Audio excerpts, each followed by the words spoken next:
C'est trésor. Mais c'est mon fils. Hein? Est-ce que tu es mon fils? Trésor. Trésor. Oh, c'est le vrai trésor. Tu es mon fils? Il y a mal qui te remet au message.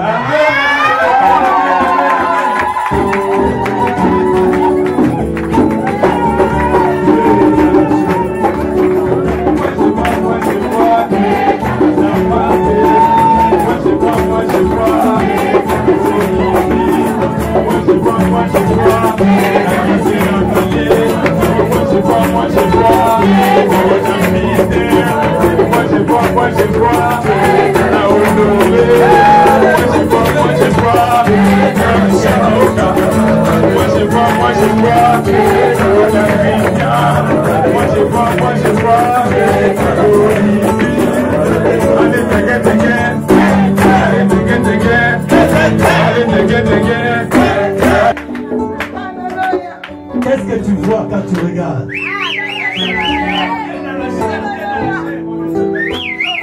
Oh non! C'est un magicien! Oh non! C'est un magicien! Mais quand toi tu regardes, qu'est-ce que tu vois? Tu es dans la chair! La parole confirmée!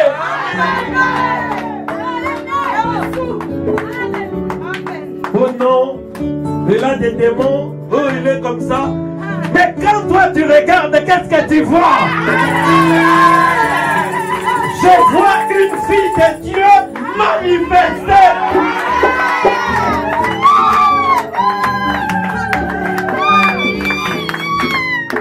Oh non! Bakomi bambikoudi, bapevalongo. Oh non! Mais qu'est-ce que tu vois? Moi je vois le discernement de l'esprit.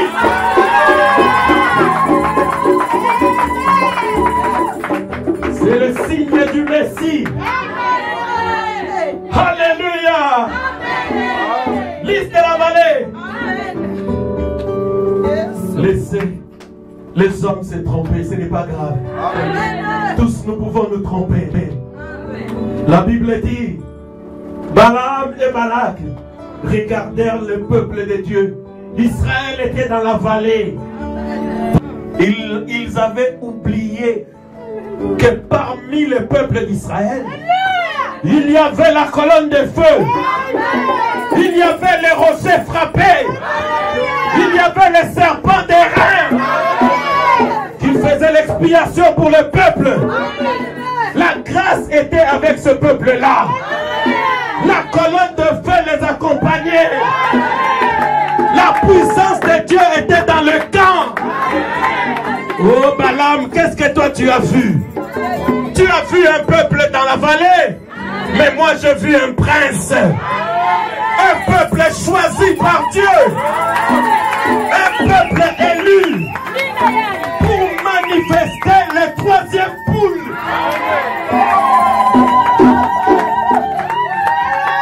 Alléluia. Qu'est-ce que tu vois?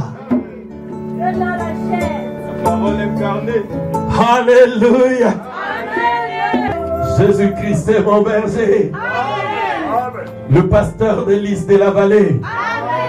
Et nous ne manquerons pas de la parole. Car Jésus-Christ est notre pasteur. La Bible dit, jamais on n'avait parlé comme lui.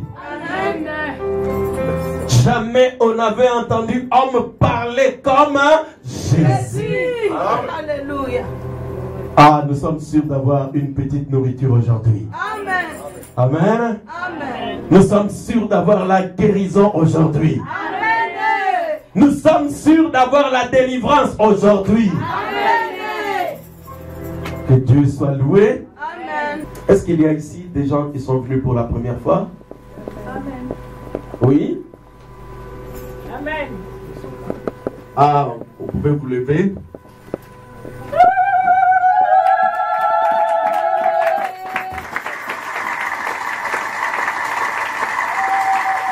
Amen.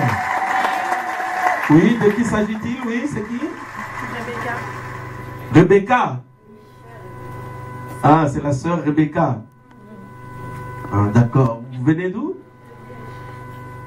De Liège. De Liège, de Saint-Nicolas. De Liège, de Saint-Nicolas.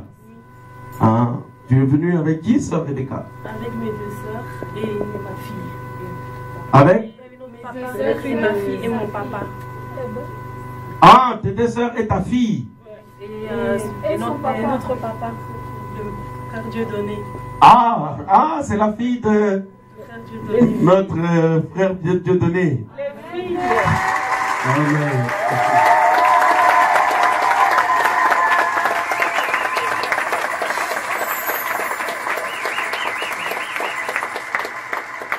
Que Dieu te bénisse, ma fille. Et sois simplement dans l'expectative. C'est Sœur Sarah. Sœur Sarah, elle vient de Liège aussi? Oui, aussi. Ah, toujours la fille de Frère Dieudonné. Amen. Tu as beaucoup de filles. Amen. Oui? Victoire. Sœur Victoire. La sœur Victoire. Toujours la fille de Frère Dieudonné. Amen. Ah.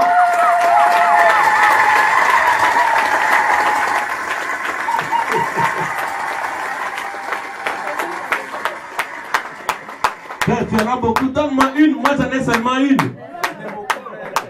En plus, on me l'a prise. Il y a ma petite fille aussi. Ah. Il y a aussi ma petite fille, Déborah. Ah, notre petite fille. Déborah. Elle s'appelle comment? Déborah. Oh, que Dieu te bénisse, ma petite sœur Déborah. Sœur Déborah.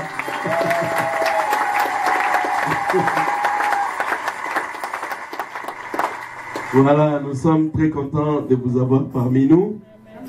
Et soyez simplement tout oreille.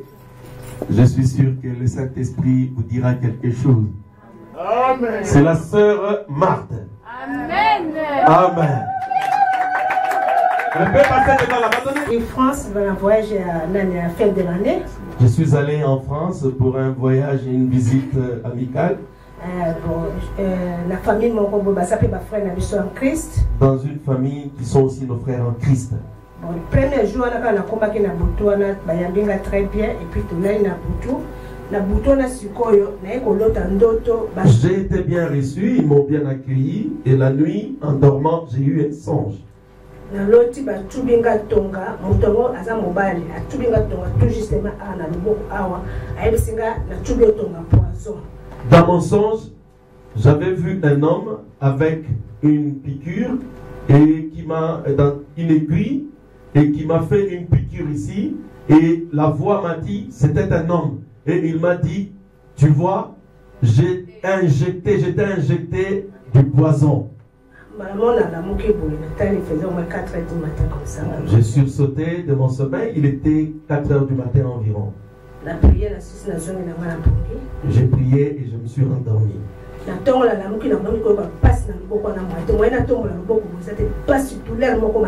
Le matin, j'ai senti une douleur intense, je ne pouvais même pas lever ma main, mon bras. J'ai appelé mes hôtes, je leur ai expliqué ce que je ressentais. Je suis allé le 28 et chez moi je suis retourné le 3 en Hollande. La douleur continuait de plus belle. Le dimanche où je suis arrivé ici, le jour où j'avais rendu mon témoignage sur les visitations de la colonne des feux, je suis retourné à ma place. Sœur Marie Bokilo. J'ai vu la sœur Marie. Elle est venue jusque là où j'étais assise. Elle prophétisait sur moi, disant ne crains rien, je suis avec toi. puis je vais te guérir. Et puis je vais te guérir. Soudain, des larmes me coulaient des yeux. Elle est retournée à sa place. Je remerciais le Seigneur.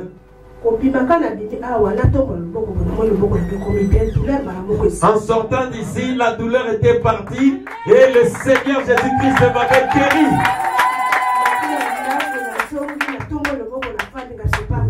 Je suis retourné à la maison, j'ai levé ma main, j'ai dit c'est pas vrai. J'ai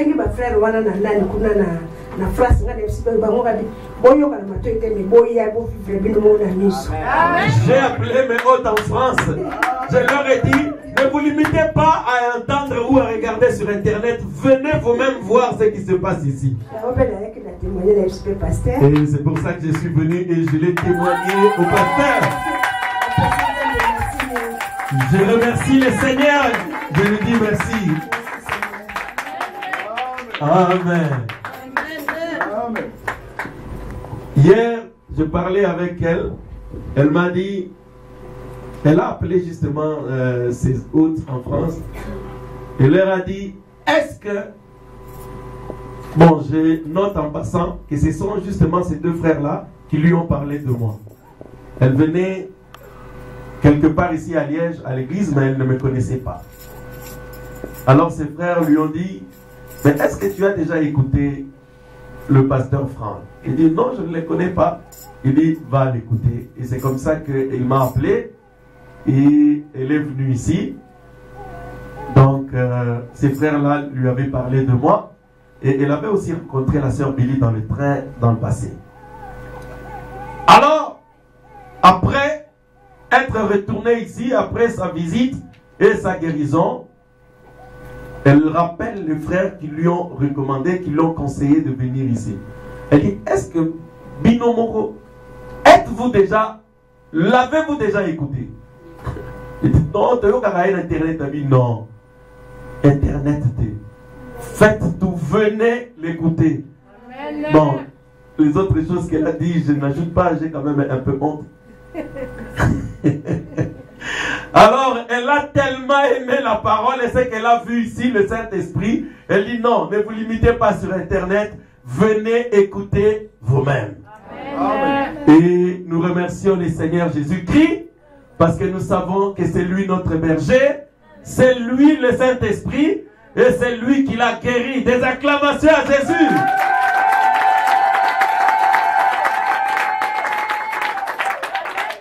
Amen. Maintenant, toi qui es malade ou toi qui as un problème, aie la foi que le Dieu qui l'a guéri ici est capable de te guérir aussi. Amen. Peut-être qu'on t'a donné une prophétie que tu guériras. Peut-être que ça tarde un peu. Pour elle, c'était un miracle. Mais pour toi, ça sera la guérison divine. Amen. Est-ce que tu peux croire que le même Dieu qui lui a parlé est celui qui vous parle par les autres personnes, par les autres sœurs ou frères, et par celui qui se tient en chair ici? Amen. Alors il vous guérira aussi. Amen.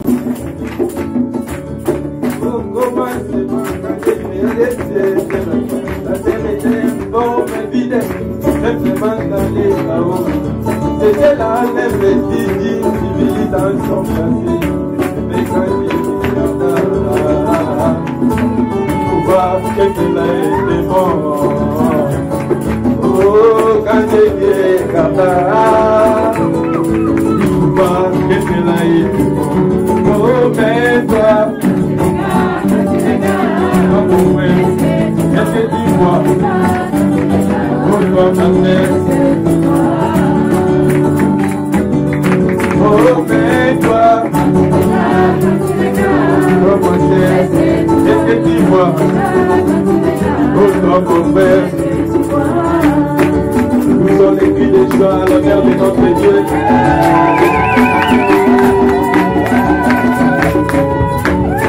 Après les potas sous la chaîne des esprits, il vit trois hommes qui s'approchèrent de lui. L'un après la villa, marchant dans le nouveau, et il se prosterna et appela ses hommes Elohim. Et Abraham se prosterna et appela ses noms Seigneur. Et Seigneur, fais dire Elohim, oh mais toi, quand tu regardes, moi mon frère, qu'est-ce que tu vois? Oh toi ma terre, c'est la vallée, oh mais toi, oh toi mon frère, qu'est-ce que tu vois? Oh toi ma terre, qu'est-ce que tu vois? Si tu vois que la colonne de feu, elle a poussé les cris de joie.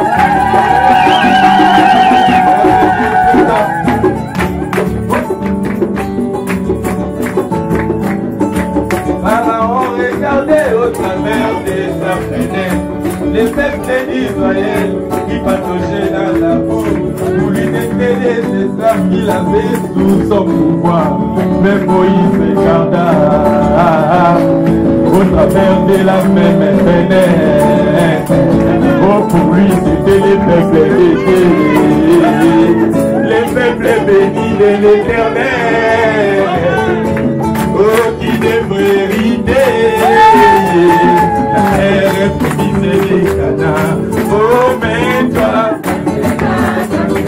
oh, toi ma terre, qu'est-ce que tu vois? Oh, toi ma terre, qu'est-ce que tu vois? Oh, mais toi, oh, toi mon frère, qu'est-ce que tu vois? Oh, toi ma terre, qu'est-ce que tu vois? Il est vivant, il est bon notre Dieu. Quand nous regardons, nous voyons le Seigneur parmi nous. Jésus-Christ, mon sauveur, quand il marcha à Galilée, il manifesta les signes du Messie, discernant les passés, des guerres et des humains. Mais les pharisiens s'acceptaient la Belzéboul, mais la femme est au puits. La prophète de Messie, mais la femme est samaritaine, la prophète de Messie. Oh, mais toi, oh, toi mon frère, qu'est-ce que tu vois? Oh, toi ma terre, oh, mais toi, oh, toi mon frère, qu'est-ce que tu vois?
Moi je vois.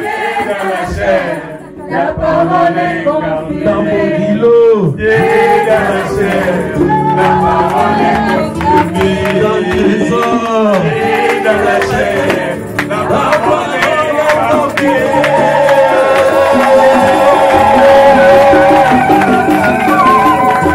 Amen. Mais ce trésor, mais c'est mon fils. Hein? Est-ce que tu es mon fils? Trésor. Trésor. Oh, c'est le vrai trésor. Tu es mon fils? Il est mal qui te remet au message.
Alléluia.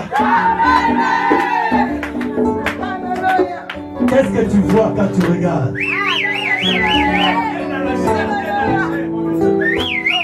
Oh non!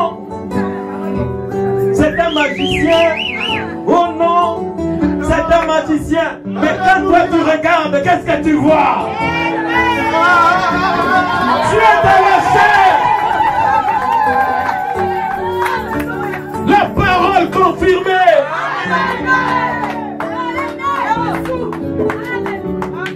Oh non!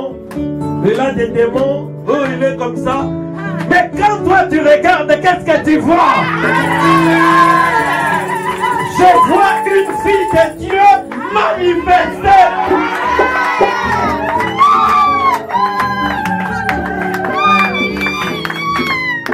Oh non! Bakomi bambikoudi, bapevalongo. Oh non! Mais qu'est-ce que tu vois?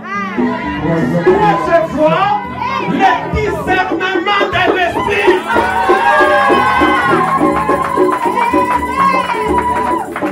C'est le signe du Messie. Alléluia. Liste de la vallée. Laissez les hommes se tromper, ce n'est pas grave. Tous nous pouvons nous tromper. La Bible dit, Balaam et Balak regardèrent le peuple de Dieu. Israël était dans la vallée. Frère Branham dit, c'est le type d'une personne ou d'une église qui est dans les souffrances ou qui est rétrograde. Même quand je suis rétrograde, cela ne m'enlève pas ma nature de fils ou de fille de Dieu. Pourquoi? Parce que là, Balaam et Balak avaient vu, oh les enfants d'Israël, d'ailleurs,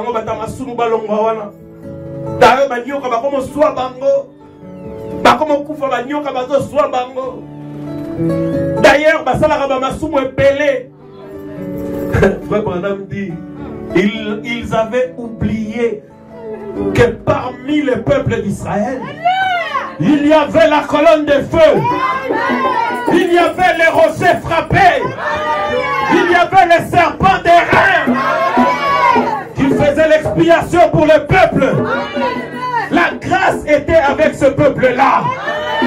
La colonne de feu les accompagnait.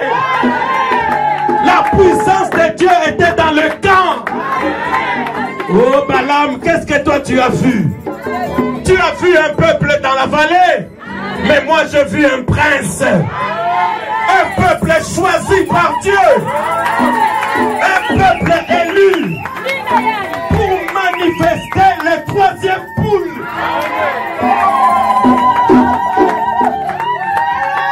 Alléluia. Qu'est-ce que tu vois? La parole incarnée. Alléluia. Ah, tu te rappelles la séparation? Parce que pasteur Baroudi a zaki na tété na ye. Tu te mets dans la trésor.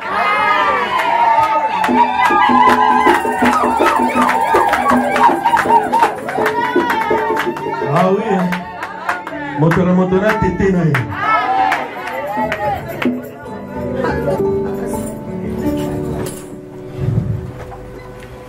Alléluia.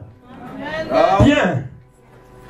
Nous allons lire dans le livre de Lévitique, Lévitique chapitre 7, versets 35 à 37. Debout l'église, s'il te plaît.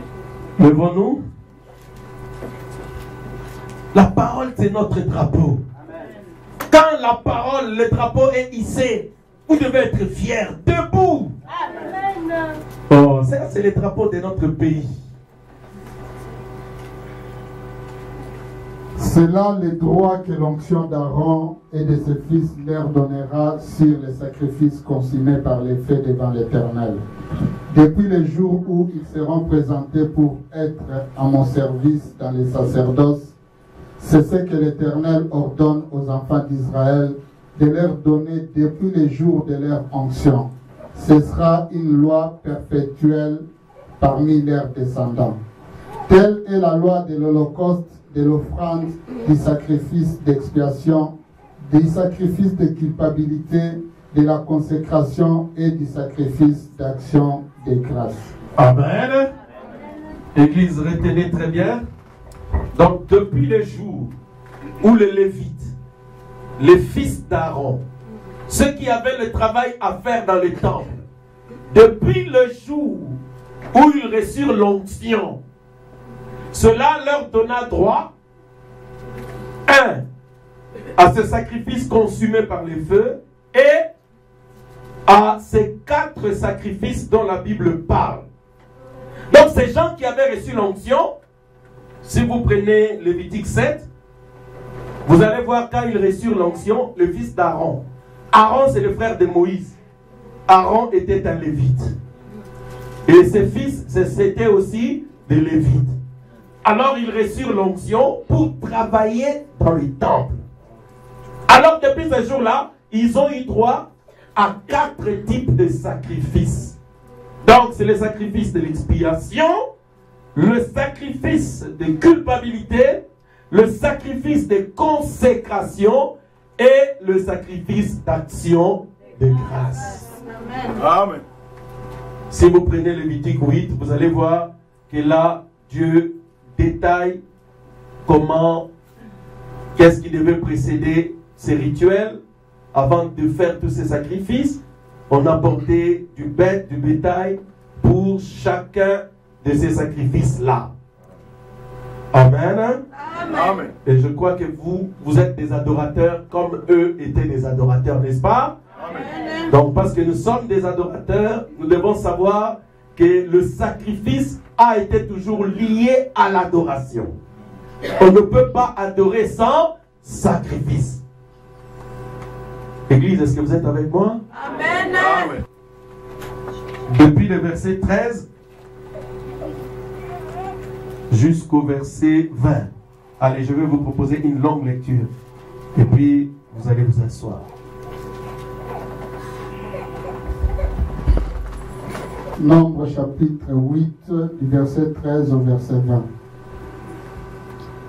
Tu feras tenir les Lévites debout devant Aaron et devant ses fils, et tu les feras tourner de côté et d'autres comme une offrande à l'Éternel. Tu sépareras les Lévites du milieu des enfants d'Israël, et les Lévites m'appartiendront. Après cela, les Lévites viendront faire les services dans la tente d'assignation. C'est ainsi que tu les purifieras et que tu les feras tourner des côtés. Suivez très bien. Et d'autres. Les Lévites font partie des enfants d'Israël, c'est-à-dire les descendants de la tribu de Lévi. Mais Dieu dit qu'on les mette à part, qu'on les sépare des autres, parce que les Lévites m'appartiendront. Or, ils appartiennent aussi à toi. Mais seulement les Lévites, eux, ils m'appartiendront. On continue. C'est ainsi que tu les purifieras et que tu les feras tourner des côtés et d'autres comme une offrande. Car ils me sont entièrement donnés du milieu des enfants d'Israël. Je les ai pris pour moi à la place des premiers-nés, de tous les premiers-nés des enfants d'Israël. Car tout premier-né des enfants d'Israël m'appartient, tant des hommes que des animaux. Les jours où j'ai frappé tous les premiers-nés dans les pays d'Égypte, je me les suis consacrés. Amen. On peut en rester là. Saisissez un petit détail. Parce que dans la Bible, dans la parole de Dieu, les détails sont importants. Restez debout, on va prier un peu. Regardez. Dieu ajoute ici, et je me le suis donné entièrement. C'est-à-dire tout le monde appartient à Dieu. Mais les Lévites, ceux qui avaient quelque chose à faire dans les temples, ils appartiennent entièrement à l'Éternel.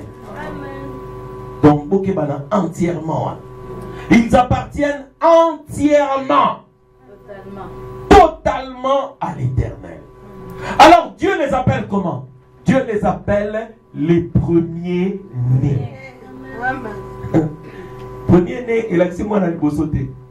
Premier-né aujourd'hui, c'est ce qu'il y a de meilleur.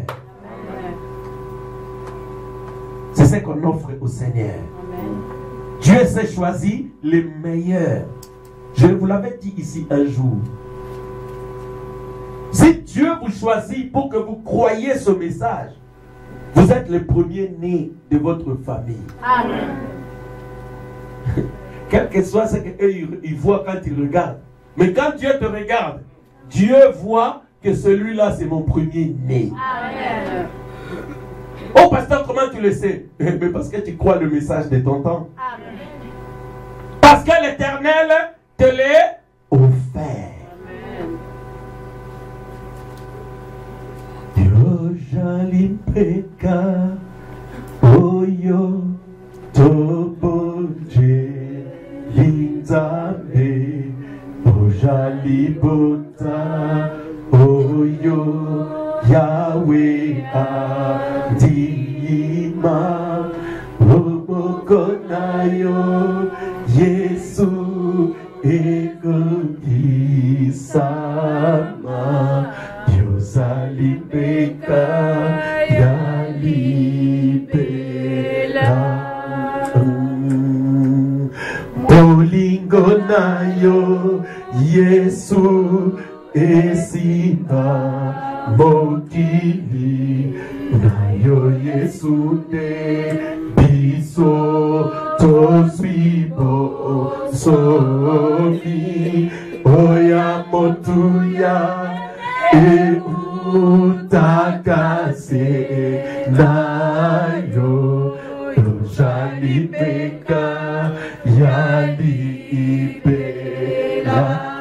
toyeba yozalibeka oyo tobonje lizabe ozalikuta oyo Yahweh adima loboko nayo Yesu ekokisama Yozalikuta yalibela mwana napate mwana napate olo ongolaka nasumu Nzambe oyo Yahweh andima makila na yo epetolaka mitema yo jalibeka yalibela otoyemba jalibeka toboje linzambe yojalibeka oyo Yahweh andima nomoto na yo Yesu ekokisama yojalibeka yalibela. Jésus-Christ, c'est lui le premier-né de tous les hommes. C'est le meilleur homme qui ait jamais été sur la terre. C'était lui qui devait être le sacrifice. C'est lui qui a été offert entièrement à Dieu parmi les hommes. Jésus, merci. Seigneur, tu es réellement le premier-né, Seigneur. Amen. Seigneur, merci. Parce que je crois sincèrement dans mon âme, dans mon cœur, que tu es le meilleur de tous les hommes, Seigneur. Amen. C'est pourquoi Dieu t'a fait Dieu. Amen. Il t'a établi Seigneur sur tous les hommes. Amen. Le chef de la famille, c'est toi, Seigneur Jésus. Amen. Le chef de notre tribu, c'est toi, Jésus-Christ. Amen. C'est toi, notre porte-parole. Amen. Merci pour le sacrifice. Merci pour le sang versé. Amen. Merci pour ce que toi, tu as fait pour nous. Amen. Nous nous abandonnons à toi aujourd'hui. Nous prions, Père, que tu nous enseignes sur le sacrifice. Bénis ton peuple. Éloigne Satan et toute la puissance de l'ennemi. Parle-nous, Seigneur. Oins-nous. Oins-moi, Père. Oins les oreilles de ton peuple. Au nom de Jésus-Christ. Jésus-Christ. Amen. Amen. Amen. Amen. Mettre la parole dans le cœur des enfants de Dieu Amen. pour que le Saint-Esprit lui-même interprète la parole dans vos âmes, pour que le Saint-Esprit lui-même vous explique les profondeurs de la parole. Il est quelle heure? Midi quart. Ok, tout va bien. Amen. Aujourd'hui, j'ai tiré de ce texte un petit sujet que je vais intituler le 4 sacrifices des fils de Lévi. Donc les 4 sacrifices des fils de Lévi nous intéressent aujourd'hui. Parce que l'évangile, c'est prendre la parole de Dieu et donner son application maintenant. Prendre ce qui est écrit dans la Bible et montrer que cela t'intéresse aujourd'hui et que cela m'intéresse aujourd'hui. C'est ça l'évangile. L'évangile, c'est la démonstration de la puissance de Dieu. La parole qui vient en guérissant les malades, la parole qui vient en délivrant les enfants de Dieu, la parole qui sort pour leur donner le Saint-Esprit. Le mot sacrifice, parce que c'est ce qui nous concerne aujourd'hui, je suis allé voir un peu dans le dictionnaire, mais je n'ai pas trouvé grand-chose, parce que là, on dit que le sacrifice, c'est le dévouement, c'est la dévotion, tu te donnes, tout ça. Bon, je crois que c'est peu de choses. C'est un mot que nous utilisons tous les jours. Faire un sacrifice, c'est-à-dire faire une concession, se donner, etc., etc. Maintenant, nous sommes en train de voir que le sacrifice doit être quelque chose qui marche avec l'adoration. C'est ce que je vous ai dit en commençant, parce que vous ne pouvez pas adorer sans sacrifice. Nous remarquons que le peuple d'Israël, parce que Dieu avait choisi que Jérusalem serait la lumière des nations, nous ne connaissions pas l'Éternel Elohim, le Dieu créateur du ciel et de la terre. Nous connaissons Elohim, c'est Dieu que nous adorons aujourd'hui, par le canal des enfants d'Israël. Parce que Dieu a dit qu'Israël sera la lumière des nations. Maintenant, quand nous voulons adorer Dieu, nous prenons aussi la Bible, aussi bien l'Ancien Testament que le Nouveau, pour voir comment ils adoraient.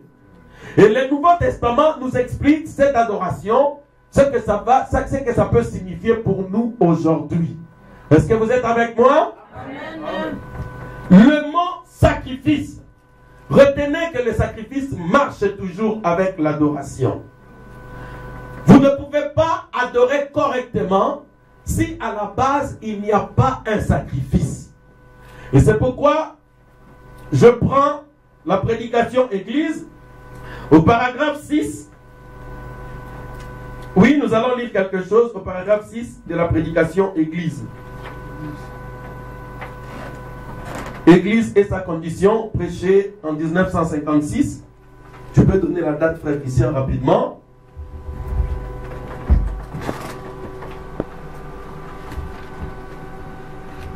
Vite, vite, vite. Paragraphe 6. L'Église et sa condition. Oui, oui.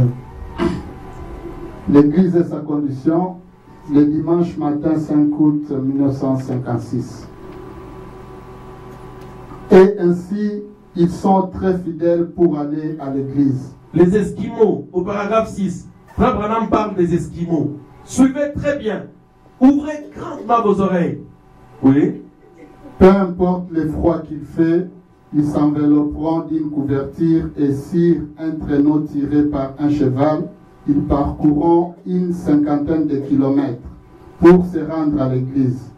Ils traverseront à pied des amoncellements de neige et tout le reste, jeunes et vieux.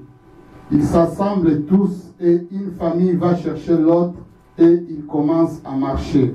C'est ainsi qu'ils se mettent en route. C'est le sacrifice qu'ils font.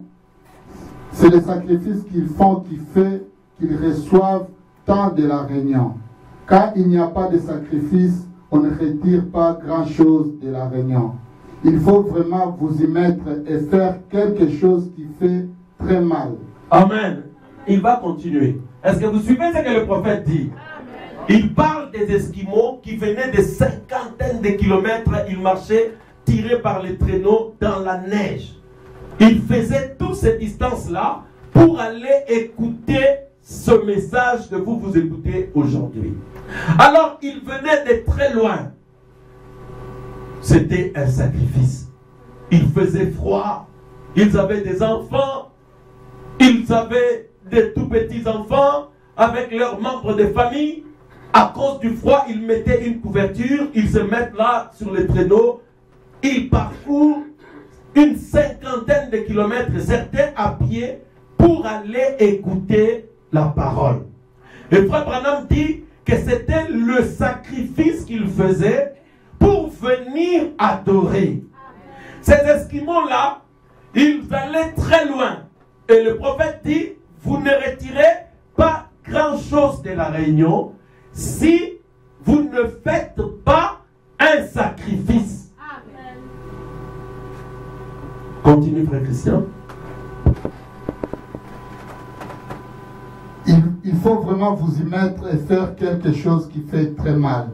Voire mettre de côté certaines choses et arrêter votre travail. Et faire ceci ou cela. Mettre de côté certaines choses. Parce qu'il y a des gens qui pensent que pour venir à l'église ou pour adorer le Seigneur ou pour prier, tu ne peux pas avoir d'occupation. Alors maintenant, parce que tu n'as rien à faire, c'est comme ça que tu vas venir pour prier. Le prophète dit, tu dois faire un sacrifice qui peut parfois te faire mal. C'est ça que le prophète dit. Tu peux avoir mal. Tu as une douleur. Tu as quelque chose qui ne va pas. Tu as des soucis. Des choses ne vont pas bien dans ta vie. Tu manques ceci, tu manques cela. Mais tu sacrifies cette peine. Avec cette douleur, tu viens à l'église.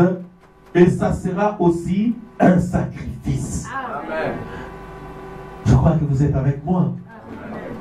Amen. Oubliez les histoires de venir à l'église comme un hobby.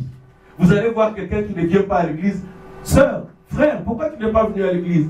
Oh, tu es dans un qui n'a pas de problème. Oh, tu es dans un qui n'a pas de problème. Si tu as un problème de déranger, ou il y a l'église, il faut. Non. Le Dieu d'Israël te dit ceci. Quand tu as mal, pardonne à la personne qui t'a fait du mal. Viens avec cette douleur. Présente ça comme une offrande à ton Dieu. Oh, frère, il y a une église de Polanie. Oh non, le matin, il match 3h du matin, vraiment à l'ennemi. Frère, il y a une église de Polanie. Oh, viens à l'église les yeux fermés. Viens comme ça. Tu arrives là, les yeux fermés, tu commences à écouter la parole. Quand l'onction sera sur toi, les yeux s'ouvriront et tu commenceras à dire Amen. Tu oublieras les sommeils. Après la réunion, tu pourras dormir comme tu veux. Amen. Frère, vous ne pouvez pas servir Dieu et retirer quelque chose sans vous sacrifier. Amen. Vous voyez nos enfants ici. Parfois ils dorment tard, on le réveille là en hiver, aïe, aïe, aïe. On le lève, on le réveille. Le sommeil qui a été interrompu, ça sera un sacrifice pour lui, pour aller adorer son Dieu. Il doit apprendre tout petit à faire un sacrifice pour Dieu. Oui, c'est terminé? Faire ceci ou cela afin de pouvoir aller à l'église et montrer à Dieu que vous l'aimez. Et lorsque vous faites un sacrifice pour y aller, c'est alors que vous en retirez quelque chose. Montrez à Dieu que vous l'aimez. Pas au pasteur, pas aux frères et aux sœurs. Vous montrez à Dieu que vous l'aimez. Donc l'adorateur a quelque chose à faire, un sacrifice à faire, des sacrifices à faire pour montrer à Dieu que vous l'aimez. On ne donne pas l'offrande parce qu'on a été au supermarché, on a fait des courses et puis on t'a rendu 3 €. Ensuite, comme ces 3 € là, tu n'as rien à faire avec ça, on appelle ça offrande. Non, c'est pas comme ça qu'on donne l'offrande. L'offrande, c'est une partie qu'on retire déjà. On s'est dit, ok, ça, je vais donner à Dieu. Parce que Dieu dit dans Nombre 8, je me suis offert ce qu'il y avait des meilleurs parmi le peuple d'Israël. Le premier-né de leur famille et aussi de leur bétail. Je crois que c'est ce que vous avez lu, non? De leur bétail. Le bétail, les enfants d'Israël, c'était des bergers. Donc leur bien, leur argent, c'était le bétail. Dieu réclamait aussi aux enfants d'Israël le premier-né, la première partie, la meilleure partie de leur argent, de leur bétail, de leur fortune. Parce que Dieu se l'est réservé. J'aimerais que le peuple apprenne l'importance du sacrifice. Comme quelqu'un me disait, il dit, mais pasteur,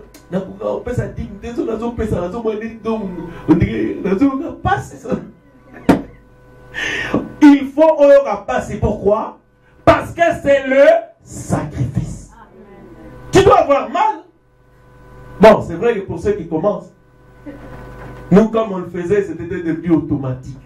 De toute façon, quand je regarde comme ça, chaque fois que je fais des calculs, si je vois 1000, moi je dis qu'il y a seulement 900 pour moi. Je ne fais même pas de calcul sur 1000. C'est vrai, hein? Je sais qu'au début c'était quand même un peu difficile. Mais à la fin, c'était devenu automatique. À force de faire le sacrifice, cela deviendra pas habituel, mais je dis bien automatique. Parce que l'habitude, c'est une mauvaise chose. Je dis bien automatique. C'est-à-dire, personne ne te force. Cela se fait de bon cœur. Et moi, je te dis, le Dieu d'Israël, chaque fois qu'on lui offrait un sacrifice, il descendait pour agréer l'offrande qu'on lui faisait. La fumée qui montait, il devait être une offrande de bonne odeur. Car le sacrifice est fait avec joie. L'Église, Dieu n'est pas un homme pour mentir, ni un fils de l'homme pour se repentir. Ce que Dieu a dit, il l'accomplira. Le sacrifice. Frère Branham dit, vous ne retirerez pas grand-chose, même d'une réunion comme celle-ci, s'il n'y a pas de sacrifice. Est-ce que tu as interrompu ton sommeil aujourd'hui? Tu as été dormir tard? Tu étais fatigué, un peu malade, un petit bobo? Mais tu dis, je vais adorer mon Dieu. Les temps sont durs, difficiles, mais je ferai quelque chose pour apporter une offrande et soutenir l'œuvre du Seigneur. Amen. Les factures sont là, les convocations de messieurs Dubois sont là, mais je veux me souvenir de l'œuvre de mon Dieu. Amen. On ne donne pas à Dieu parce qu'on n'en a que faire. Parce que l'équipe, alors tu donnes à Dieu. Non, on ne donne pas à Dieu comme ça. Dieu dit, je me suis réservé le premier-né, le meilleur. C'est-à-dire, on pense premièrement à lui. Maintenant, on avance un tout petit peu. Prenons nombre. Pardon. On va avancer. Prenons Juge 13 de 1 à 4. C'est une petite exhortation, je ne serai pas long, ne vous inquiétez pas. Les enfants d'Israël firent encore ce qui déplaît à l'Éternel. Et l'Éternel les livra entre les mains des Philistins pendant 40 ans. Il y avait un homme de Tsoréa, de la famille des Danites, et qui s'appelait Manoach. Sa femme était stérile et n'enfantait pas. L'ange de l'Éternel apparut à la femme et lui dit, voici, tu es stérile et tu n'as point d'enfant. Tu deviendras enceinte et tu enfanteras un fils. Maintenant, prends bien garde, ne bois ni vin ni liqueur forte et ne mange rien d'impur. Vous allez voir que cette femme ne devait pas faire toutes ces choses-là parce que l'enfant qui naîtra de lui sera un enfant consacré à Dieu. Et cet enfant-là devra servir à la délivrance. Maintenant, avant d'étudier le sacrifice, avant d'étudier les 4 sacrifices dont je vous ai parlé, j'aimerais quand même que vous compreniez que pourquoi Dieu demande aux gens de faire le sacrifice. À quelle personne Dieu peut demander de faire des sacrifices? Dieu ne demande pas à tout le monde de faire des sacrifices. Ça, vous devez le savoir. Amen. Peut-être que Dieu ne te demandera jamais. Comme pour des gens qui disent, oh, dans sentir rien à mon témoin, que n'a pas cette offrande l'église, que bah, ça va quelque chose l'église. Non, non, non. Dieu ne m'a pas encore convaincu. Non. Rassure-toi. Dieu n'a pas besoin de te convaincre. Parce que ces choses ne te concernent pas. Dieu demande le sacrifice à ses premiers-nés. Amen. Peut-être que tu n'es pas le premier-né. C'est pourquoi tu n'es pas concerné. On t'a convaincu de non, tu n'es pas concerné. Ces choses-là ne te concernent pas. Amen. Donc calme-toi, reste tranquille. Amen. Ça c'est pour nous. Amen. Les premiers-nés de Dieu. Amen. Ce que Dieu a choisi. Maintenant, regardez ici mes frères. En Israël, il y a des hommes. Tous étaient des enfants d'Israël. Tous, c'est le peuple de Dieu. Ils appartiennent à la même église. Ils ont le même pasteur. Ils ont le même message. C'était la loi de Moïse. Ils avaient le même pasteur, peut-être le sacrificateur Élie, celui qui était sacrificateur en Israël, le souverain sacrificateur, était un peu l'évêque de tout le monde. Mais regarde ce qui se faisait. Il y avait une loi en Israël. Ça s'appelle la loi de Naziréa. On avait déjà vu ça ici, mais je n'entre pas dans les détails. Vous allez voir ça dans Nombre 6. Dans cette loi, quelqu'un volontairement... Sœur, est-ce que vous me suivez? Amen.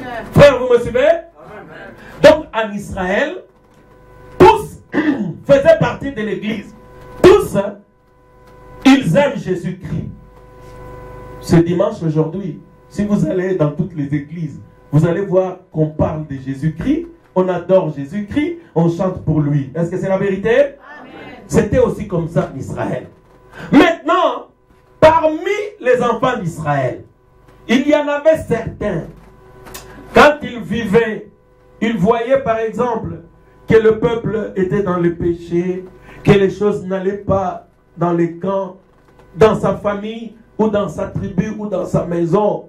Ils pouvaient dire, je vais voir les sacrificateurs, je viens pour me consacrer, je viens faire un vœu de Nadir, de Naziréa. Moi, je ne boirai pas de vin, je ne couperai pas mes cheveux, je prierai, je serai à part, je veux me consacrer. C'était soit pendant 30 jours, soit pendant 6 mois. Donc c'était variable. Chacun venait librement s'il veut. Alors pour celui qui venait faire ses vœux, volontairement, j'insiste, volontairement, alors il y avait une loi. On lui disait par exemple, ne coupe pas les cheveux, ne fais pas ceci, tu ne toucheras pas à ceci, tu ne toucheras pas à cela, parce que tu as dit que tu veux devenir un naziréen. Ça signifie que tu es quelqu'un de consacré. Tu t'es offert à Dieu pour que tu fasses quelque chose, pour que Dieu écoute ta prière pour ta nation, pour ta tribu. Église. Donc quelqu'un pouvait volontairement venir demander.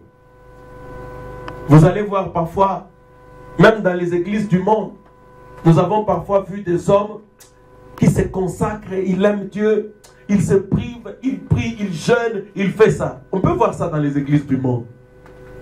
Mais il le fait lui-même. Mais regardez dans le cas de Samson. Dans le cas de Samson, qui lui était aussi un naziréen. Remarquez que ce n'était pas la même chose.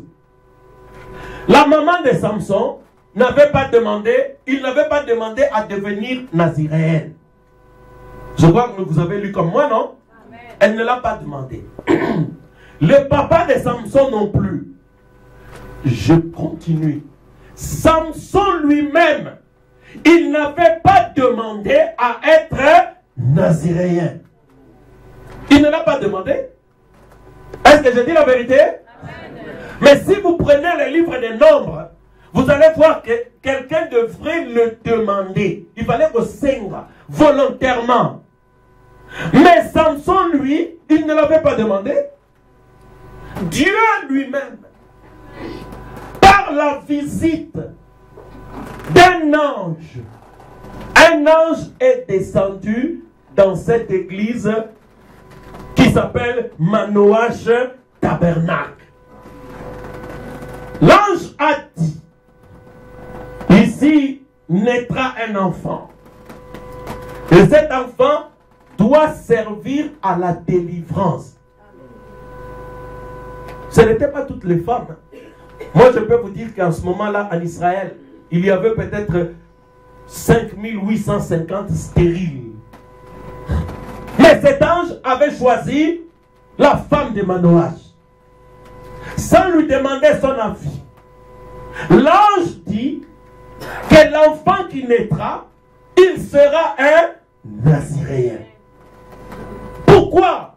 Parce que c'est avec lui que le Seigneur commencera à délivrer Israël du joug de Madianite. Parce que le vœu des Naziréens, une consécration que tu fais, elle doit toujours servir à quelque chose pour Dieu. C'est pourquoi moi, je viens rarement me consacrer pour que Dieu me donne de l'argent ou Dieu me donne des histoires. Non, moi je ne prie pratiquement pas pour ces choses-là. Je vous dis la vérité, moi je ne prie pratiquement jamais pour que Dieu me donne de l'argent ou que Dieu me donne des vêtements. Non. Vous avez un de la soupe à personne là-bas? Non. N'importe quoi prier pour le Père, donne-moi la puissance. Parce que je vais courir à la délivrance des fils et des filles de mon peuple. Amen. Ils sont dominés par des maladies. Ils sont dominés par le monde. Nos enfants sont dominés par les choses de cette vie. Père, donne-moi quelque chose pour aller à leur secours.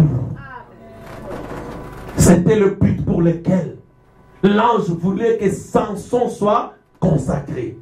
Maintenant, regardez. Un ange est toujours venu pour demander à Samson d'être un Naziréen. Donc Samson devrait sacrifier sa vie, sacrifier ses cheveux. La maman de Samson ne pouvait pas boire l'alcool comme tout le monde, prendre le vin comme tout le monde, porter des pantalons comme tout le monde, porter des maquillages comme tout le monde, mettre des histoires comme tout le monde, parce que dans la famille, il devrait naître quelqu'un qui devrait servir à la délivrance. Amen. Amen. Lys de la vallée, toi qui viens au message, si tu ne sais pas pourquoi nous sommes un peuple à part, amen, qui nous habillons d'une façon différente, amen, qui devront vivre d'une manière différente, amen, je veux que tu le saches aujourd'hui encore. Verset 8. Hein? Oui. Manoach fit cette... Donc, Juge 13, verset 8. Manoach fit cette prière à l'Éternel. Ah Seigneur, que l'homme de Dieu que tu as envoyé vienne encore vers nous et qu'il nous enseigne ce que nous devons faire pour l'enfant qui est. Église, le Seigneur m'a commissionné pour prêcher. Il m'a dit, il y aura là mon peuple. Beaucoup de mes enfants qui sont attachés, enchaînés, je t'envoie pour leur délivrance. Amen. Maintenant, je dois leur enseigner. Il m'a ajouté ici, quand on était à Saint-Léonard, par ma femme, il dit, je t'envoie, tu montreras, tu enseigneras à mon peuple ma voix. Amen. Je dois leur dire ce qu'ils devront faire pour parvenir à la délivrance totale. C'est pourquoi moi je ne joue pas avec vous. Quand vous venez ici pour être aidé, je vous prends toujours à côté. Je vous enseigne ce que la parole de Dieu dit pour que vous arriviez, vous parveniez à votre délivrance totale. Je ne m'écarte pas de ce que cette Bible enseigne. Parce que je ne peux pas avoir un enseignement contraire à la Bible, ni contraire à notre message. À la Pentecôte, on leur a dit, répentez-vous. Ici, ça sera toujours, répentez-vous. Tu veux la délivrance? Répands-toi. Répands-toi des mauvaises paroles, des mauvaises choses, de la mauvaise vie que tu as eue. Maintenant, observez. De la même manière que l'église de Manoach, l'église de Joseph, De la même manière qu'on interdisait à cette église. Il y avait beaucoup de femmes enceintes à l'époque. Mais à aucune femme, l'ange avait dit, oh non, toi, ne touche plus ta femme. Personne. Tous les hommes pouvaient toucher leur femme, c'est pas grave. À l'époque où Samson naissait, l'ange n'était pas parti à toutes les autres églises. Non, il a dit à l'église de Manoach. C'est-à-dire, je dis l'église, c'est la femme. Parce que la femme typifie l'église. Amen. Amen. Il a dit à la femme de Manoach, toi, tu ne boiras pas de liqueur forte. Tu ne feras pas ceci. Tu ne porteras pas de courtes jupes. Tu ne feras pas ceci. Pourquoi? Parce que toi, tu devras servir à la délivrance. Amen. Lys de la vallée, nous sommes une église qui ne devra pas toucher à ceci, à l'alcool, au mensonge, aux critiques, au maquillage, à la mondanité, aux choses de cette vie contraires à la parole. Pourquoi? Parce qu'ici naîtront les personnes qui devront être délivrées elles-mêmes. Église, vous devez savoir pourquoi cette église ne peut pas être comme n'importe quelle église. Je ne suis pas vaniteux ni prétentieux, mais je dois vous dire pourquoi est-ce que l'ange de l'Éternel, le même Jésus-Christ, est si exigeant à notre égard. C'est parce que vous devez servir à quelque chose. C'est parce que cette église, elle doit œuvrer pour la délivrance de plusieurs. Maintenant, regardez, Dieu m'a envoyé pour la délivrance. Mais il m'a demandé de former les hommes et les femmes qui devront servir pour la même cause. C'est-à-dire, si vous recevez le même esprit que moi j'ai, vous serez mais aussi mes collaborateurs pour le même travail.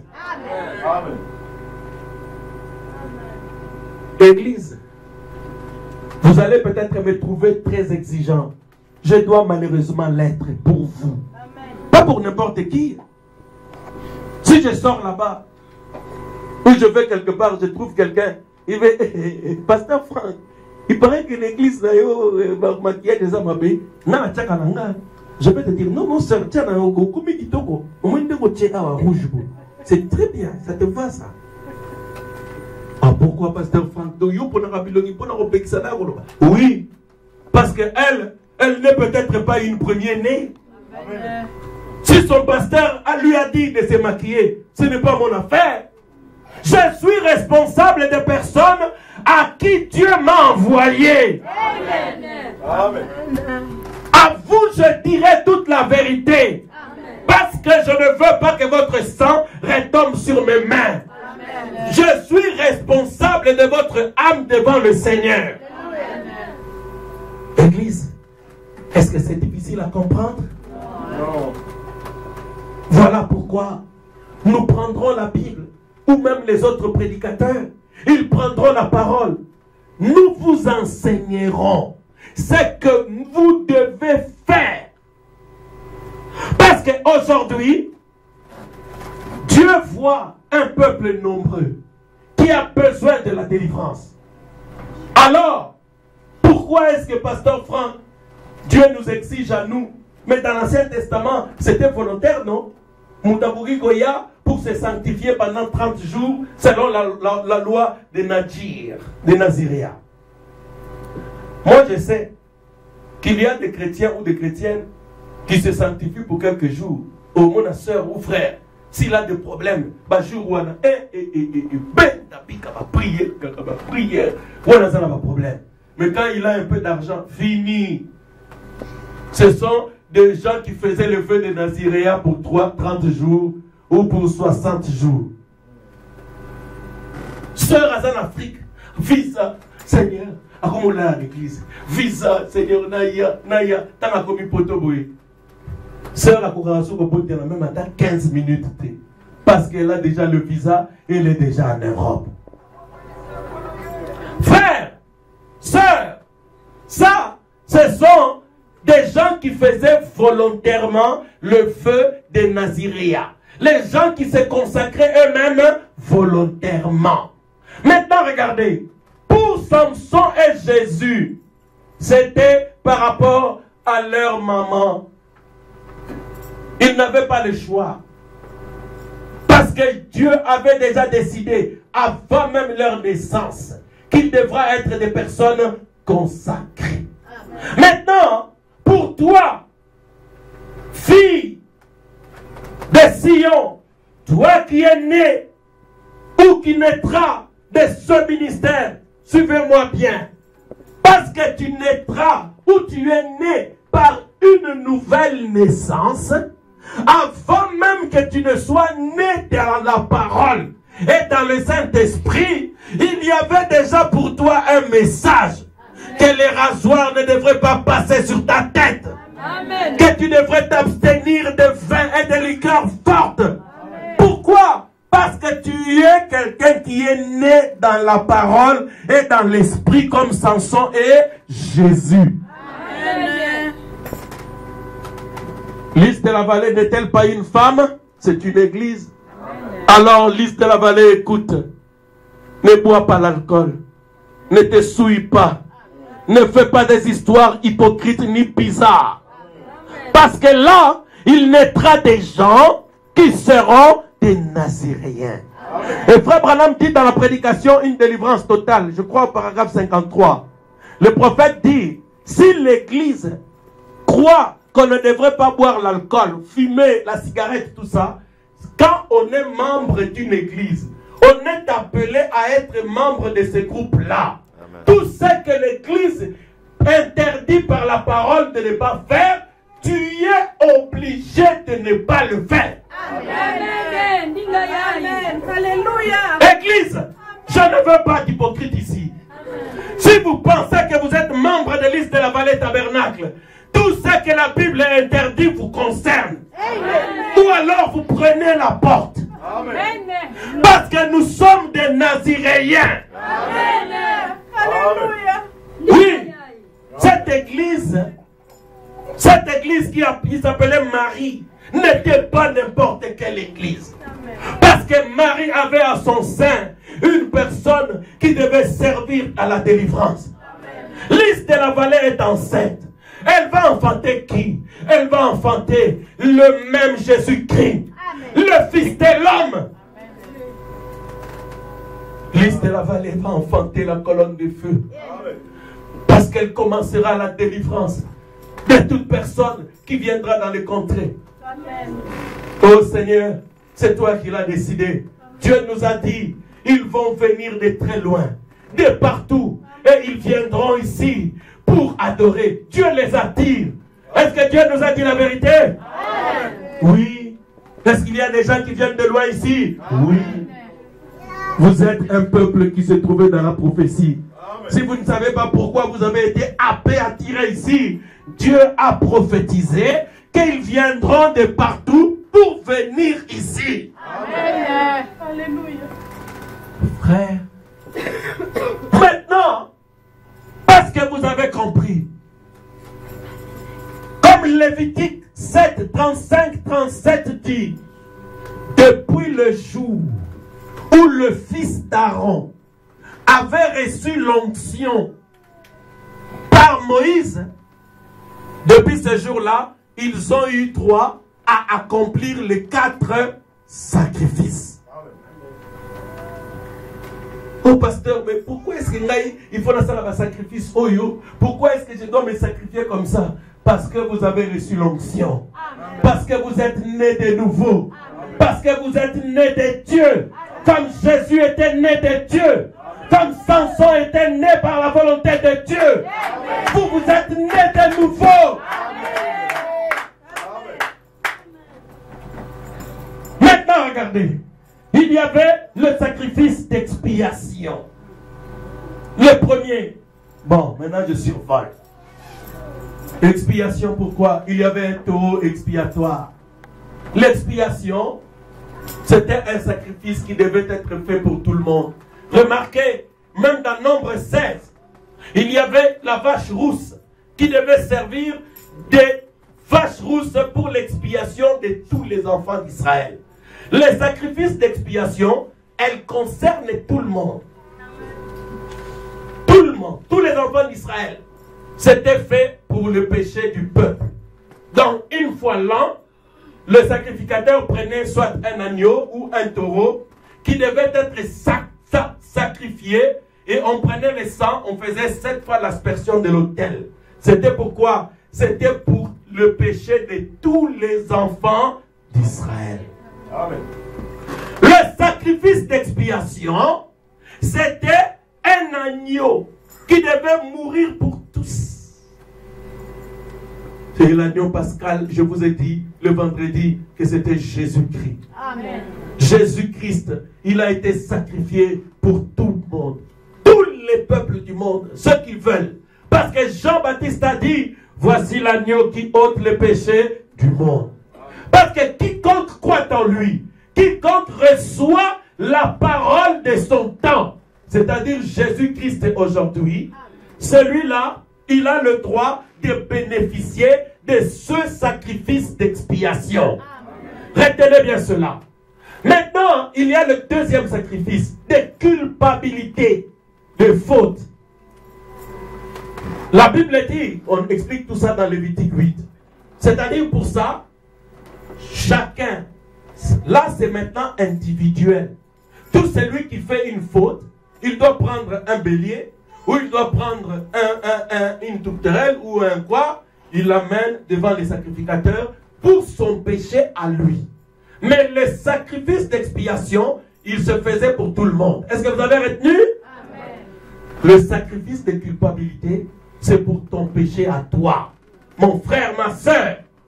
Pas le péché du pasteur, ou le péché d'un frère ou d'une soeur. Tes péchés personnels. Amen. Ça, c'est le deuxième sacrifice. Alors, oh yes, oui, c'est la vérité. Mais toi, tu as commis l'adultère. Parce que tu as commis l'adultère, tu dois payer pour cet adultère-là. Il y a un sacrifice à faire. Quel est le sacrifice? Frère Branham dit par la Bible ici, quand tu commets l'adultère, si tu tombes avec un homme, toi, femme, tu tombes avec un homme, femme mariée, bien sûr, l'adultère c'est entre un homme et une femme mariée. Pas des gens aux copains, copines. Là, il n'y a même pas d'adultère. Quand vous venez comme ça, c'est le désordre. Ou nos pasteurs, on a bêté parce que dans mon une copine, mais vous bêté pourquoi? Il y a une copine, il y a pas l'ingui, il y a pas de copain. Dieu n'a jamais dit, copine, soumets-toi au copain. Où est-ce que Dieu a dit ça? Concubine, soumets-toi au concubin. Dans quelle Bible? Ça n'existe pas. C'est pourquoi, attention de frapper la fille d'autrui. On va appeler la police. Ce n'est pas ta femme. Si tu frappes ta femme, bon, tu regardes quand même. Ah, frère, on dit quand même trop. Hein? On dit trop. Pourquoi, frère? Il ne faut pas. Mais si ce n'est pas ta femme, tu dis, frère, pourquoi tu frappes? Terroriste. Tu frappes? Amen. Amen. C'est comme si tu regardes au moins une fille, tu commences à le frapper. Oh non, elle n'écoute pas. Elle va t'écouter, toi tu es qui? Amen.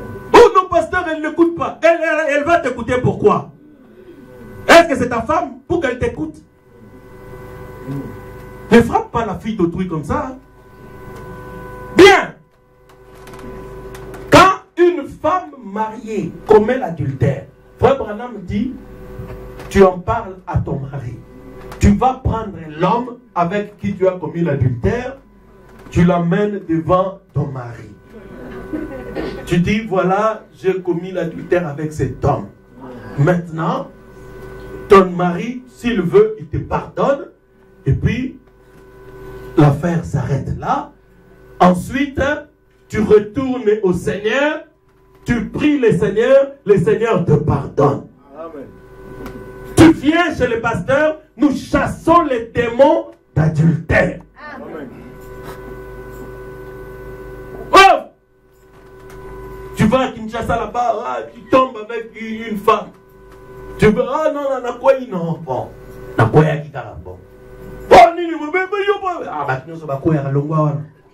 Non. Tu es tombé avec qui? Tu dois dire les détails de la vision, le nom, tout ça. Tu prends la femme, tu amènes à ta femme. Bon, voilà, bagarre, parce que ça sera une bagarre mineure. Et puis, tu le partages, l'affaire s'arrête là. Elle prie, l'histoire se termine.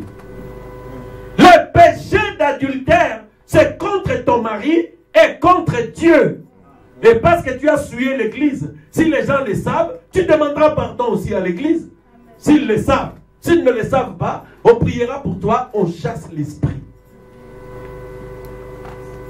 Tu as volé le livre de ton prochain ou l'argent de ton prochain. Oh Seigneur, pardonne-moi, j'ai volé l'argent de mon prochain. Jamais. Tu prends d'abord l'argent. Dis, André, 20 € Oyo, c'est à toi. Tu avais laissé ton porte-monnaie là-bas, moi je l'ai dérobé. Donc, tiens, voilà tes 20 €. Est-ce que tu veux bien me pardonner? Parce que j'ai été conduit par un mauvais esprit de vol. André reprend ses 20 €, te dit, ok, Antoine, je te pardonne. Et puis, on prie le Seigneur, l'esprit de vol part, tu demandes pardon. Le sacrifice de culpabilité, mon frère, ma soeur. Aujourd'hui, pour vous les Naziréens, vous devez savoir comment le péché se règle. Pourquoi est-ce que ceux qui connaissent ce message, pourquoi est-ce que nous vivons beaucoup plus dans la crainte que certaines personnes? Mais je vous ai dit comment le péché s'arrange. Toi, tu vois la conséquence d'aller chez l'homme d'autrui pour lui dire que je suis sorti avec ta femme. Si tu sors vivant, c'est vraiment, c'est la grâce du Seigneur. Amen. Frère, quand vous voyez la manière dont on doit arranger le péché, même si tu ne crains pas, peut-être tu ne crains pas Dieu, mais tu vas quand même craindre le fait que cela est difficile de pouvoir réparer les choses. Amen. Oh, pasteur, c'est difficile. La Bible dit, aucun les adultères, ils n'entreront pas dans le royaume des cieux. Amen. Vous voulez un verset de la Bible encore? Amen. La Bible dit, les saints jugeront le monde, mais Dieu lui-même jugera les adultères. L'adultère, ça, la Bible dit Dieu lui-même. Donc, le sacrifice de culpabilité, c'est le deuxième sacrifice. Donc, on vous montrera ici comment on arrange un péché. Oubliez les histoires de pentecôtisme. Tu refuses de payer une dette, tu as l'argent d'autrui, et puis tu viens aux retraites. Oh Seigneur, jamais. Tu ne seras pas lavé. Si tu étais voleur dans le monde et que tu demandes dans le vide, maintenant dans l'église, tu commenceras à voler au nom de Jésus-Christ. Tu vas devenir un voleur maintenant au nom de Jésus-Christ. Or, on ne peut pas voler au nom de Jésus-Christ. Donc, tu vas devenir un faux frère ou une fausse sœur. Église, j'ouvre la voie simplement. Les prédicateurs viendront, ou même moi, nous vous enseignerons comment on arrange le péché. Ça, c'est le sacrifice de culpabilité. Vous allez voir, même pour arranger un péché, c'était un sacrifice. Vous voyez pourquoi vous devez vivre dans la crainte? Parce qu'il fallait un sacrifice pour une faute que les enfants d'Israël commettaient. Bon, je vous ai donné 2 ou 3 exemples, mais il y en a beaucoup. Vous enseignera petit à petit, vous apprendrez comment on doit faire pour arranger le péché. Ne venez pas, parce qu'il y a des gens qui sont tellement astucieuses, malignes. Elles pensent même tromper le pasteur. Non, il n'y a pas de problème. Moi, vous pouvez me mentir, mais vous ne mentirez jamais au Saint-Esprit. Amen. Maintenant, vient le 3e sacrifice. Ça, c'est ce qui nous a plus concernés. Mais j'en ai déjà parlé le vendredi. Aujourd'hui, je survole le sacrifice de consécration. Le mot consécration signifie quoi? Il est 13h combien? 13h15. 13h15, donc 1h nana et coquille, donc 10 minutes. Le sacrifice de consécration. Maintenant, regardez. Le mot consécration signifie quoi? Mot consécration signifie rendre sacré. Ça vient de consécration naine. C'est-à-dire consacrer quelque chose signifie rendre quelque chose sacré. J'ai donné l'exemple d'une bouteille ou on va dire d'un homme. On va dire Franck, c'est un ancien musicien. Bon, je n'ai pas fait beaucoup de musique, mais j'ai chanté quand même à l'école. Hein. Quand on était à l'école secondaire, on chantait là, surtout à la fin de l'année. J'étais un peu un musicien, je chantais les anciennes chansons des histoires. Alors je pouvais chanter, on chantait parachuté. Hein? Bon, les enfants qui sont nés aujourd'hui ne connaissent pas. Ça, c'est des plus vieux trucs. On chante Zaïko, tout ça. Alors, le même Franck, Dieu l'appelle. Il pouvait chanter parachuté, Zaïko. Maintenant, Dieu l'appelle. Il commence à chanter Onction du lion, déchire le péché. Vous voyez? Dieu, consécration, c'est quoi? Prendre ce qui était du domaine du paganisme, hein? Maintenant, la rendre sacrée pour être utilisée par Dieu. C'est-à-dire, la consécration, c'est le fait de se retirer du monde, de ne plus être utilisé par le monde, mais d'accepter d'être utilisé par Dieu. Voilà, du profane au sacré. Donc là, c'est la consécration. Maintenant, le dictionnaire biblique dit ceci. Il dit, il y a généralement un rite religieux qui doit accompagner une consécration. Donc, consécration, ça n'a pas. Il y a un rite religieux. C'est-à-dire, pour que tu sois consacré, tu dois certainement confesser, tu dois certainement arranger des histoires, tu dois certainement être lavé. Vous allez voir que au premier verset 2, 3, 4 de Lévitique 8, la Bible dit, Moïse a pris le fils d'Aaron. Avant de leur mettre les vêtements et l'huile, la Bible dit, il les lava d'abord. Vous voyez pourquoi Moïse les avait lavés? Moïse les avait lavés par sa loi, par son message. Il prend, il les lave. Ensuite, il leur met des vêtements et il verse de l'huile sur la tête d'Aaron. Pour que Aaron soit consacré au service du Seigneur. Amen. Le sacrifice de consécration. Frère, vous devez d'abord être lavé par l'eau pure de la parole, selon Éphésiens, chapitre 5, verset 25. Vous devez être lavé, selon Ézéchiel, chapitre 36, 27. Je verserai sur vous l'eau pure de la parole. La parole que je vous prêche est censée vous laver. Et quand vous vous êtes lavé, vous serez habillés.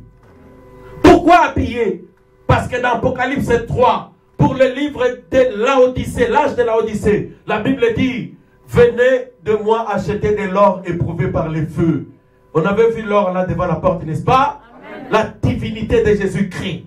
Vous devez d'abord le prendre. Ensuite, la Bible dit, venez acheter des vêtements afin de couvrir ta nudité. Quelqu'un qui n'a pas le Saint-Esprit, qui ne vit pas le message de son temps, cette personne-là est nue. C'est la parole de Dieu qui vous habille. Accepter de marcher avec la parole, c'est accepter d'être habillé. Est-ce que vous m'écoutez, vous les sacrificateurs? Amen. Maintenant, quand vous êtes habillé, vous êtes déjà prêt. Moïse vous mettra l'huile sur la tête, l'onction. Maintenant, regarde. Dans Lévitique 7, 35 à 37, la Bible dit, depuis le jour où le fils d'Aaron, c'est-à-dire les Lévites, les sacrificateurs, avaient reçu l'onction pour les services du temple, ils ont eu droit à ces 4 sacrifices-là. Quelqu'un qui a le Saint-Esprit, qui a l'onction, c'est la personne qui a droit au sang de Jésus-Christ qui a été versé. Quelqu'un qui a reçu l'onction, c'est cette personne-là qui peut demander pardon à sa femme pour un adultère. Les choses que je vous ai dit ici, c'est pour les chrétiens. Ce n'est pas pour les païens. Un païen aura peur d'arranger les choses. Il acceptera de mourir avec son péché. Mais moi, je préfère qu'on me cogne par un homme comme ça que de mourir avec un péché d'adultère. Ah non, moi je ne mourrai pas. Amen. En tout cas, je préfère ça que la mort. Je préfère avoir des problèmes avec un homme que d'avoir des problèmes avec Dieu. Amen. Vous comprenez? Alors maintenant,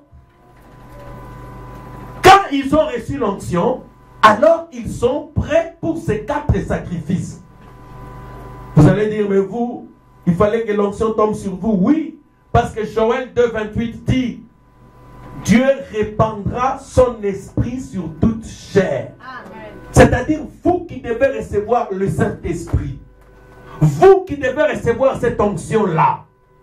La Bible dit de vous, dans Apocalypse 1, 5, 6, parce que Jésus a versé son sang pour nous, il a fait de nous un royaume de sacrificateurs.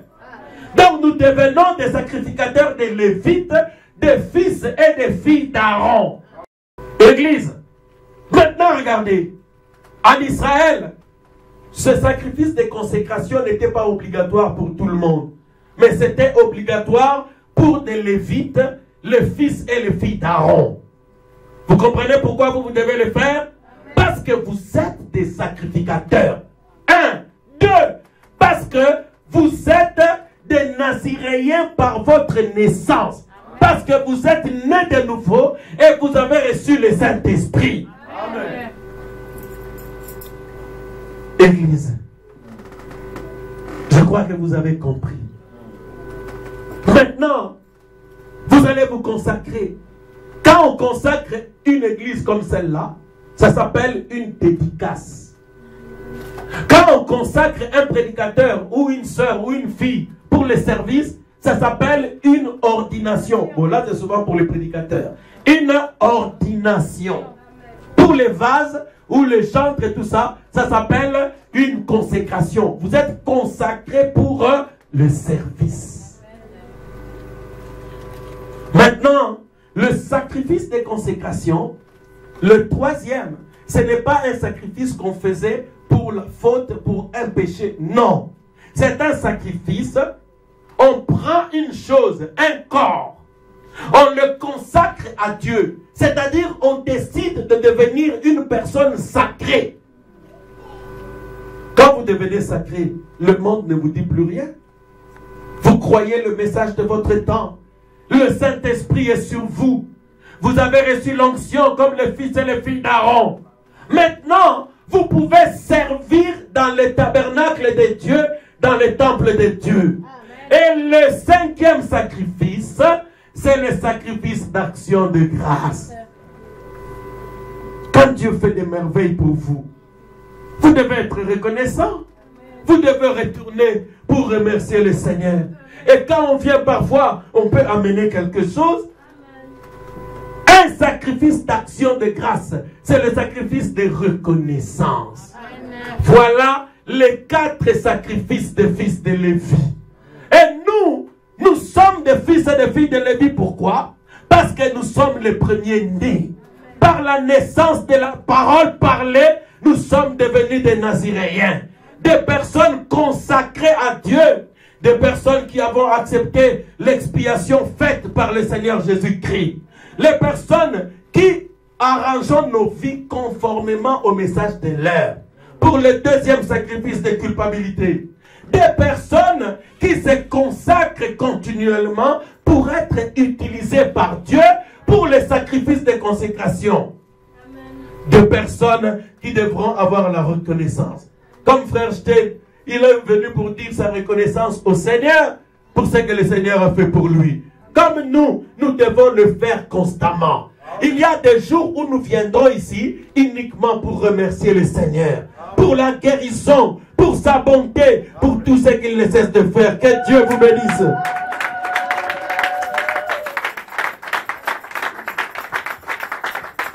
Prions Dieu. Dieu Tout-Puissant, te sommes vraiment reconnaissants de toi, Papa. Merci, ô l'éternel Dieu, Père, pour la parole d'aujourd'hui, Seigneur Jésus-Christ. Père, vous avez dit, trouvez un bon pasteur et vous serez bénis, Seigneur Jésus. Père, réellement, nous sommes bénis, l'éternel Dieu, Père. Vous, l'éternel Dieu, Père, pour ces béton, Seigneur, l'éternel Père, qui vient d'être donné pour cette parole d'aujourd'hui, l'éternel Dieu, Papa. Nous te remercions, l'éternel Dieu, Père, et nous le confirmons, Seigneur, que toi qui as envoyé ton serviteur, Père, à se contrer, Seigneur Jésus. Oh Yahweh Père, c'est le Papa. Laisse maintenant, oh l'éternel Dieu Père, que nous puissions rentrer, Seigneur Papa, dans nos maisons, Seigneur Papa. Mais oh l'éternel Papa, campe tout autour de nos maisons, Père, parce que toi tu as vécu, oh l'éternel Père, que dans peu de temps, le monde ne me verra plus, mais vous me verrez, parce que je serai avec vous, même dans vous, Seigneur Jésus Papa. Nous te prions, Seigneur Jésus Papa, bénis, oh l'éternel Dieu Père, tout le monde, oh l'éternel Papa, chacun de nous qui a mis, oh l'éternel Papa, sa main, oh l'éternel Père, dans sa poche pour apporter quelque chose dans ta maison, Papa. Souviens-toi de nous, Seigneur Papa. Souviens-toi aussi, l'éternel Papa, de ceux qui n'avaient pas mis, oh l'éternel Papa, parce qu'ils nous ont manqué, oh l'éternel Père, les moyens, Papa. Accorde-eux aussi les moyens suffisants, Seigneur Papa, afin que la prochaine fois, tu puisses apporter quelque chose dans la maison de l'éternel, afin que, oh Seigneur Papa, que la nourriture ne manque pas dans la maison de l'éternel. Nous te prions, Seigneur Jésus, sois avec nous, garde-nous, conduis-nous, Seigneur Jésus. De tout, oh l'éternel Dieu Père, nous allons faire, Papa, que toi tu sois avec nous, Seigneur Papa. Oh Seigneur Papa, si on se croise encore, et dimanche, l'éternel Père, dans cet endroit, pour t'adorer, Seigneur Papa, ça sera un honneur et la gloire, parce que toi qui nous as gardés, Seigneur Jésus Papa. Nous te prions et que nous laissons tout entre de cette main, dans le nom précieux et glorieux de notre Seigneur Jésus-Christ. Amen.